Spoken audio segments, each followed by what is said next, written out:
2024-এর বৈষম্য বিরোধী ছাত্র আন্দোলনের একজন শহীদের বোনের লেখা একজন শহীদের গল্প। শহীদ সৈকত। এটা একজন বোন লিখেছে তার ভাইকে নিয়ে। আমরা শুনি। ছবির ছেলেটা আমার ছোট ভাই, আমাদের দুই বোনের একমাত্র আদরের ভাই। আমরা ওকে কি পরিমাণ ভালোবাসি এটা হয়তো আর কখনোই বলা হবে না। সুযোগ কই? যেদিন প্রথম আম্মু তাকে বাসায় নিয়ে আসে, এসেই সে আমাদের দুই বোনের গায়ে সম্মানের হিসু করে ভালোবাসা জানান দেয়। আমাদের বাবুটাকে আমরা টুনা বলে ডাকতাম। ভালোবাসার ডাক আর কি। ছোট্ট টুনা বড় হয়ে বড় টুনা হলো, কিন্তু টুনাই রয়ে গেল। আমাদের কাছে সৈকত হতে পারল না। কি রাগ তার ছিল! আমাকে বন্ধুদের সামনে টোনা বলে ডাকবি না তো সেবন্তী আপু। 21শে সেপ্টেম্বর তার 20 বছর হওয়ার কথা ছিল। জন্মদিনের কয়েকদিন আগে থেকেই সে গান গাওয়া শুরু করত। সেবন্তী আপু, কি কেক বানাবে তুমি? কত হাসি খুশিতে ছিলাম আমরা। এখন বুক খালি, হাহাকার।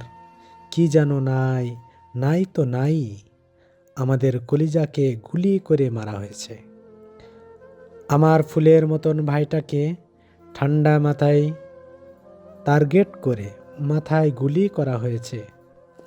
বাবার কাঁধে ছেলের লাশের চেয়ে ভারী আর কি হতে পারে? বিচার কাকে দিব? আল্লাহর কাছে এ বিচার দিলাম। আমার আল্লাহ কখনো কারো সাথে অবিচার করবেন না। হাসরের ময়দানে বিচার করবেন তিনি। আমি জানি না আমরা আর কখনো মন খুলে হাসতে পারবো কিনা, ওর পছন্দের কিছু খাইতে পারবো কিনা, কখনো ভালো থাকবো কিনা।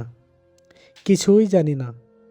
শুধু জানি আমার ছোট্ট ভাইটি নির্দোষ। সে ছোট্ট একটা বাচ্চা ছেলে, যে বীরের মতো বন্ধুকে বাঁচাইতে গিয়েছিল, কারণ এটাই তার পারিবারিক শিক্ষা ছিল, যে কেউ বিপদে পড়লে সাহায্য করতে হয়।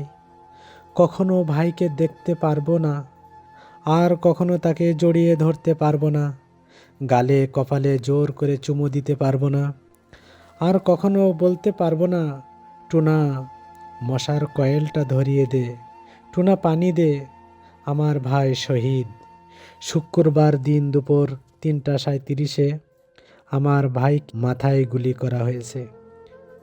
শুক্রবার মুসলমানদের মৃত্যুর জন্য একটা স্বপ্ন, আর তার ওপরে ছিল মুহররম মাস। জান্নাতের সবুজ পাখি হয়ে ঘুরে বেড়াচ্ছে ছোট্ট বাচ্চা ছেলেটা। আমরাও অপেক্ষায় আছি কবে পাখির সাথে দেখা হবে। সে কোনোদিন কারো কোনো ক্ষতি করে নাই।